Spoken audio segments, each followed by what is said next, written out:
Na ishte një herë e një kohë, një sirene e bukur me emrin Ariel.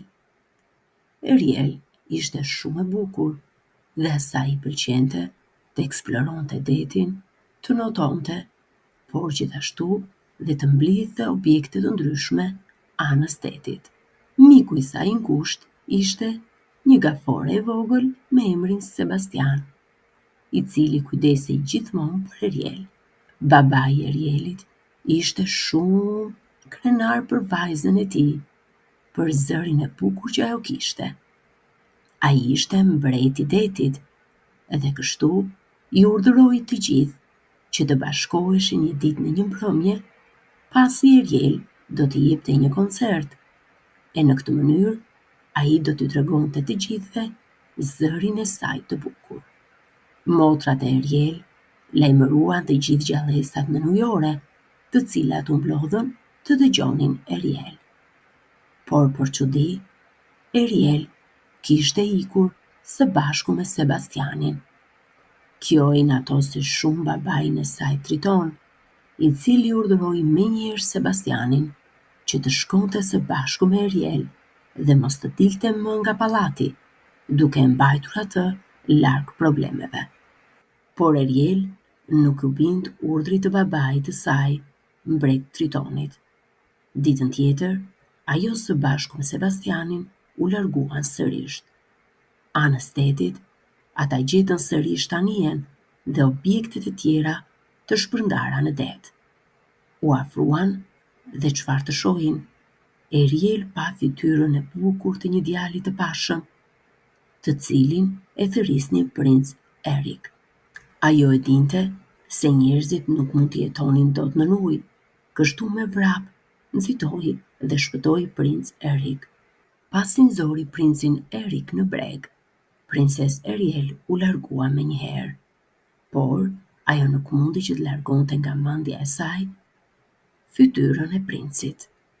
Në atë moment, rreth saj afrohen dy ngjalat e liga. Princes Ariel, ne e dim se kush mund të ndihmoj ty, I thonë ngjalat e liga.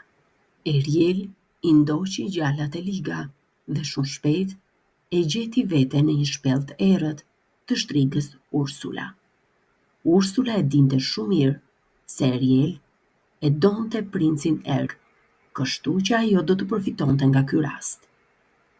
Ajo I thot Ariel: "Unë mund të të kthej ty në një njeri, që ti mund të takosh princin Erik, por ti duhet të më premtosh mua diçka. Së pari ti do të lësh zërin e tënd këtu, dhe brenda 3 ditësh do ta bësh princin të bjerë në dashuri me ty. Nëse kjo nuk ndodh, ti do të kthehesh sërish në siren dhe do të bëshëndrohesh në sklavja ime." Sirenës Ariel I mëngonte shumë princ Erik. Ajo dëshironte ta shinte atë me patjetër, kështu që pranoi marrëveshjen me Ursulën. Ajo ja dha zërin e saj Ursulës, e cila e mbylli në një guask magjike dhe e vendosi rreth qafës së saj. Fuqia e shtrigës Ursula e ktheu Arielin në një qenie njerëzore. Ajo tashmë nuk mund të jetonte dot në ujë, kështu që miqtë e saj e ndihmuan të dilte në breg. Me çudi, Ariel po shikonte veten e saj. Ajo nuk ishte më një siren, por një njeri. Ajo tunte këmbët dhe donte t'ju tregonte miqve të saj se çfarë ndodhi. Ajo nuk ishte më zë, pasi zërin e saj e kishte mbyllur në një guask magjike shtriga Ursula. Ariel e gjenti shumë të vështirë të qëndronte me këmbët e saj. Ashtu në atë moment, në breg të detit, afrohet princi Erik, së bashku me qenin e tij besnik. Erik nuk mund të haronte vajzën e bukur që e shpëtoi. Ai nuk e njihte fytyrën e saj, por e njihte shumë mirë nga zëri. Zëri I saj magjik arriti ta shpëtonte atë. Kështu, duke ecur në breg të detit, ai e pyet qenin e tij: "E njeh këtë vajzë të bukur?" Dhe qeni I tij Max, nëpërmjet lehjes, I tregoi se e njihte sirenën Ariel. Por, kur princi Erik e takoi Ariel dhe pa që ajo nuk mund të fliste, atëherë mendoi se kjo nuk ishte vajza që e kishte shpëtuar, pasi vajza që e kishte shpëtuar kishte një zë të mrekullueshëm. Por sërish, princ Erik u ndje shumë keq për Ariel, kështu që ai e merr atë në pallatin e tij mbretëror, i jep rroba të bukura për të veshur, edhe vërtet Ariel ishte e mrekullueshme. Duke e parë Ariel, princ Erik mendon me vete: "Është kjo vajza që un kam kërkuar?" Ai kishte rënë në dashuri, dhe kështu ata vazhdonin shëtitjen. Ndërkohë që Ariel mendoi me vete: "Nuk kam shumë kohë. Duhet që të marr puthjen e tij. Në të kundërt, unë do të kthehem në një skllave të Ursulës." Por në atë moment, përveç miqve të tyre që po i shikonin me gëzim, ishin dhe dy ngjalet e këqija, të cilat përmbysën barkën e tyre. Shtriga Ursula, e cila kishte parë gjithçka, vendosi që ta shndronte veten në një vajzë të bukur, dhe ashtu, në mes të detit, i shfaqet princit Erik. Erik mahnitet nga zëri dhe bukuria e vajzës, dhe ai mendon me vete: "Vajza që më shpëtoi u kthye drejt mua. Unë do të martohem me të. Ky është fati im." Dhe kështu, po atë ditë, ata vendosin të martohen. Por brenda anijes madhështore, shtriga Ursula afrohet te pasqyra, dhe ashtu sheh imazhin e saj të vërtetë. Por njëkohësisht, atë e pan edhe miqt e Ariel.